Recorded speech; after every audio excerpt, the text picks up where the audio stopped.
Une victoire à la Pyrrhus, expression pour évoquer une victoire qui a coûté trop cher pour qu'on puisse véritablement s'en réjouir, un succès qui a tellement coûté qu'on ne peut pas vraiment s'en enchanter vu les pertes que la bataille a engendrées dans son propre camp. Comme elle le laisse entendre, l'expression descend effectivement du monde militaire. L'histoire, telle que racontée par Sylvie Veil dans son Trésor des expressions, cette victoire à la Pyrrhus a pour origine une phrase prononcée par le roi grec du même nom après une victoire remporté contre les Romains en 280 avant Jésus-Christ. Cette bataille lui avait coûté 13 000 hommes. Ses ennemis, quant à eux, en avaient perdu 15 000. Le roi grec ne dut finalement sa victoire qu'à la vingtaine d'éléphants de guerre qu'il avait lancés sur le champ de bataille, des éléphants prêtés par son ami le pharaon Ptolémée II et qui avaient littéralement épouvanté les soldats romains.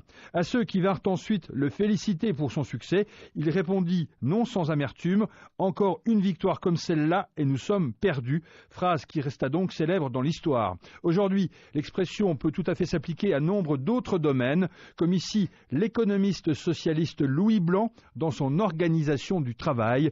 L'industrie moyenne a dévoré la petite industrie, écrit-il, mais c'est une victoire à la Pyrrhus, car voilà qu'elle est dévorée à son tour par l'industrie en grand, Paris en 1845.